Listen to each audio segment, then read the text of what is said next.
I'll never forget a game he played where he was out there trying to sling it with that shoulder, and the ball just went up wobbly. It looked ugly. Everything was a duck, like he was Bernie Kosar. Yeah. Everything came out wobbly. He couldn't throw the ball seemingly more than 25 yards down the field, was still trying to be out there until ultimately they put him on the shelf. So we haven't seen a healthy Cam maybe since 2018.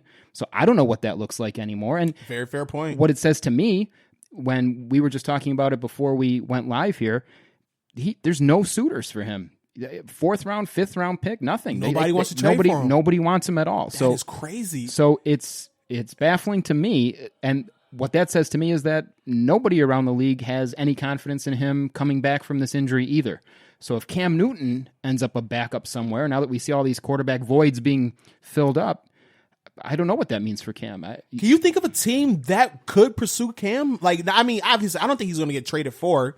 Like, if you're a team that, obviously, if you're not going to trade for him, he's going to get cut, then you could just sign him right then and there. Is there a team that you can think of right off the top of your head that would fit for Cam Newton? I mean, not exactly, because I don't know how to answer the question, because I don't know what he can do right now. I don't know how mobile is he. Can he throw the ball downfield? I think those are all questions for medical staff and for coaching staffs to try to figure out what this guy can do. If there's any potential landing spot for me, that I look around up and down these rosters, and it's not just Cam, but I think any quarterback that's still available would be the Jacksonville Jaguars. The Jags just got rid of Nick Foles, and freed up a bunch of money there. They're running with Gardner Minshew, who had flashes of looking pretty good. Minshew mania, baby. But I don't know that that's a guy forever, right? So maybe that's a team that can take a shot on Cam. Put Gardner Minshew and Cam in some kind of a training camp battle and see what happens. I mean, that to me might be a logical landing spot. I hear you on that one there, but I feel like the Jaguars want to kind of avoid that because they're in like full tank mode at this point. I think they're going after Trevor Lawrence. They're going to see what they have with Minshew. They're going to let Minshew be the guy, and if they have their franchise quarterback in Minshew, then great. They have him for 2 more years on his rookie deal and build around that. If they don't and it all fails, then they can potentially get Trevor Lawrence next year in 2021 draft. I think Cam is... I feel like it's frustrating. It right? is. It's tough because I like there's Cam. unknowns. There's so many unknowns. Because Chicago would have been the one team, and I 100% agree with you there. Like, if you're a team signing Cam, you're taking a risk. You're definitely taking a risk because you just don't know how he's recovered from the shoulder, from the ankle, from all the other shit that he had going on with him. Like, the teams I was thinking of was like LA, was the LA Chargers. They announced Tyrod's going to be the guy, but maybe they bring in Cam to be competition there. I was thinking Las Vegas before they signed Mariota. I don't think that's going to happen any further. New England, maybe. I mean, it could be a landing spot. Who is New England's quarterback right now? I would have to think it's Stidham, right? There's nobody that they've pulled in, so I don't know. You mentioned Jameis. It's funny. You mentioned Jameis going to the Patriots. You also mentioned Jameis going to the Steelers.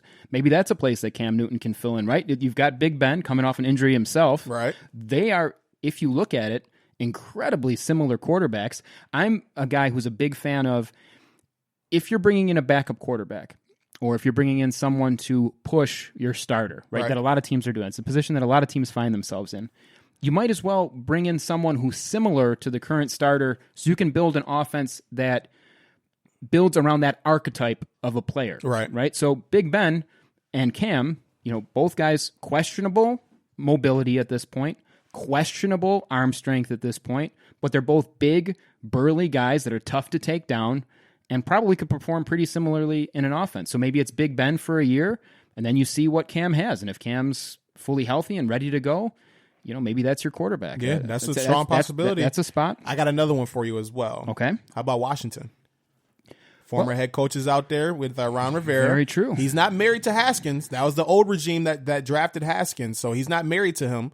He could bring in Cam to kind of compete for that starting job. If they can draft a quarterback in one of their second or third round picks to develop. That's a great possibility. I wasn't really thinking about that.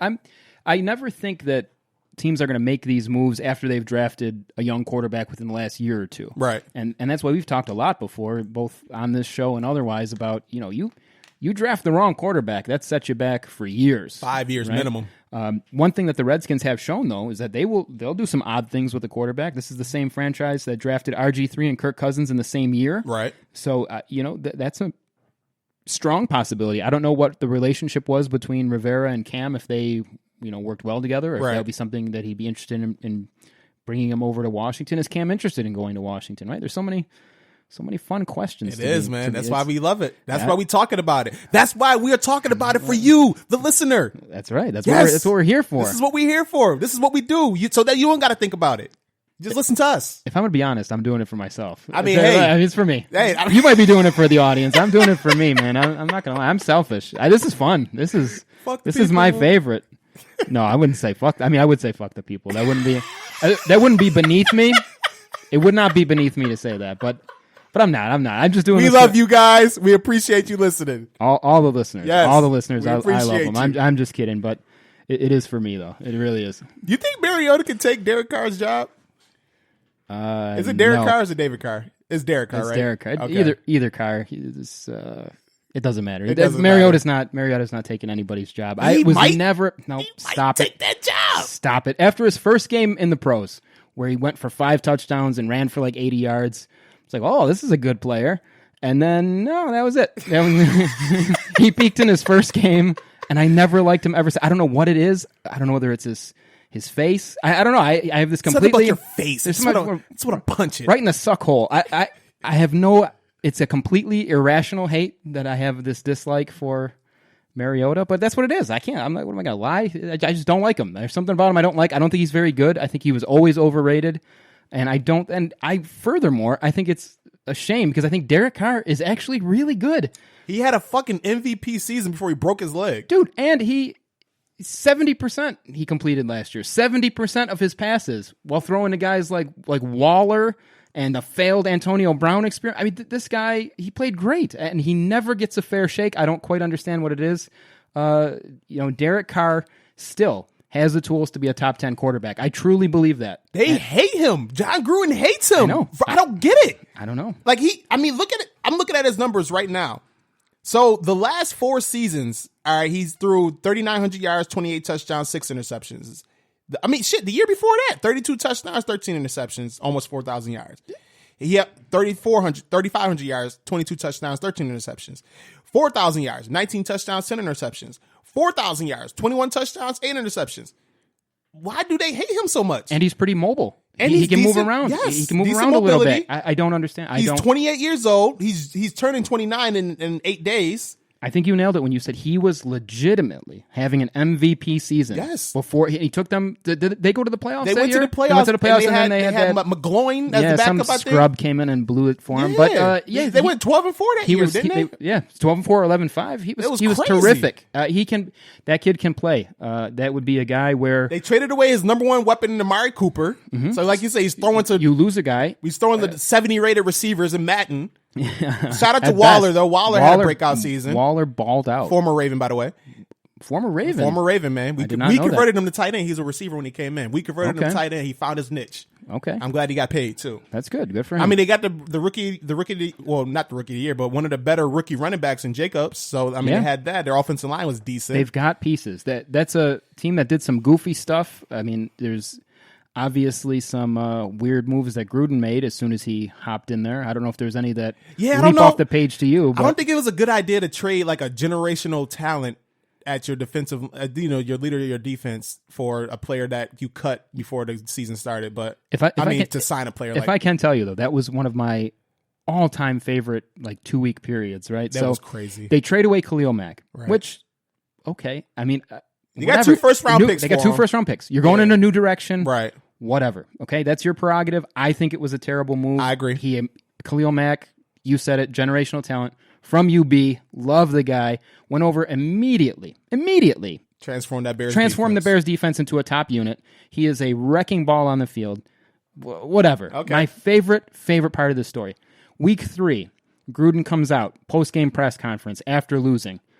Comes out and says, we need to figure out a way to put pressure on the quarterback. No shit. Swear to God, look it up.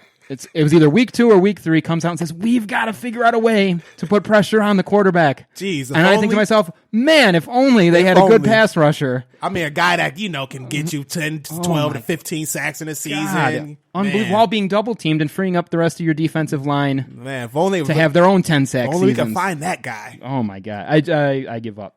But either way. God, we could do an entire other segment on the Raiders' mismanagement, going back to the Davis era, drafting for speed over talent, and all the big, fast, strong guys. He's going to be a hell of a player. Crazy stuff that they do. I don't know if that's this Davis' voice, but that's his voice on this podcast. I don't know what voice that was. He's going to be a hell of a player. I like that. We're going to keep that. Yeah. Whenever we talk about the Davis family, Al, Mark, whoever, that's the Davis voice. Yeah, I like him big and fast and strong. All right, I'm writing it down. Out of context, that is going to be a meme somewhere for sure. That phrase right there, that's a mess. Just win, baby. That was a quote. That was a quote. Okay. Yeah, that was. He needs more stick 'em on the field. Yeah. All right, I'm done. Is that it? I'm done. You got out of your system? Out of my system. All right, good. Thank you. Good. We got work to do still. We're almost there. Hang with me. All right. So we got. All right. Looking down here. What do I see? Another big one. I think maybe the last really big one that was really on anyone's mind was Mr. Tannehill. Ryan Tannehill got $100 million again. What Ryan the hell Tannehill, is going on? Second in his career, $100 million contract. The guy is the best at getting $100 million contracts. And I get it. If you're the Tennessee Titans, I understand why you do this. All right. He comes in, he literally turns your team around. Like they went 7-1, 6-1, 6-2 or some crazy shit after he became the starter. Led them to 2 playoff victories. Well, Derrick Henry really won those 2 games, let's be honest. But he was a part of it. He threw a nice 50-yard touchdown in the Baltimore game I'm still pissed off about, but he did that.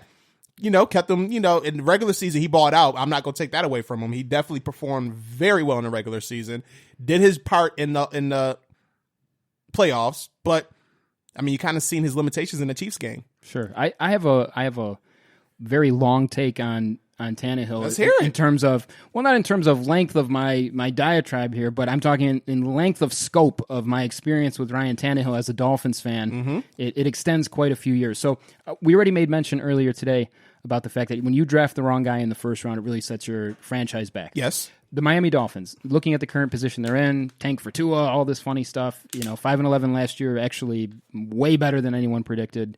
They're in that position, no doubt about it, because of Ryan Tannehill right now. Right. And I don't say that because I hate Ryan Tannehill. Ryan Tannehill brought us to the playoffs. He showed flashes of brilliance and flashes of what the hell are you doing out there, right? You get this bizarre dichotomy with this guy between, wow, this is a franchise quarterback, and wow, I can't believe this guy has a job in the NFL, right? Can't believe it. He's some Jay Cutler stuff right there, right? It's no surprise to me that's why they brought in Jay Cutler to play with the Dolphins. He shows you those moments of brilliance and those moments of awful, right? So what happened there, though, was he was good enough to take us to the playoffs one year.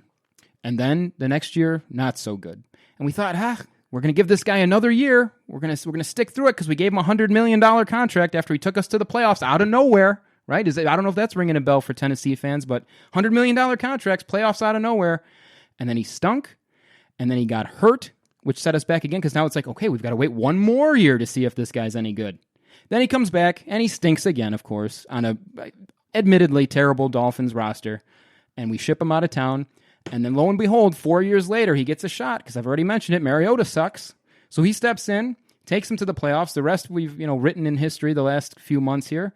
But this is a guy, I don't want him to disappoint. I just think he's going to. History has a tendency to repeat itself. I don't think he's a different player than he was in Miami. Yeah. I think the same thing happens. I think Tennessee disappoints next year. They just went and they spent a ton of money on quarterback and a ton of money on the quarterback and the running back positions. They spent a ton there. That is not the secret sauce for success in the NFL anymore. And they lost their right tackle, Conklin, to Cleveland. That's a big part. That's a big piece. That Tennessee offensive line paved the way literally for this playoff run that they had this past season. You lose a major piece to that. They still got decent weapons. They still got Corey Davis. They still got A.J. Brown. They still got Delaney Walker at tight end. I like the team. I'm not saying they franchised Henry. The defense is pretty solid, even though they traded Casey for a 7th rounder. That was crazy. I just think they disappoint. Well, you have to start doing things like trading Casey because you don't have the cap space anymore. Right. You franchise the running back to pay him whatever it is, $30 million a year. You're paying Tannehill $100 million over a few years. This team will disappoint. Let's face it. They were already a surprise upstart team last year as it was. Right. They're not going to sneak up on anybody this year. Right. You know what you're getting this year, and I think Tannehill disappoints. I don't want that. I like the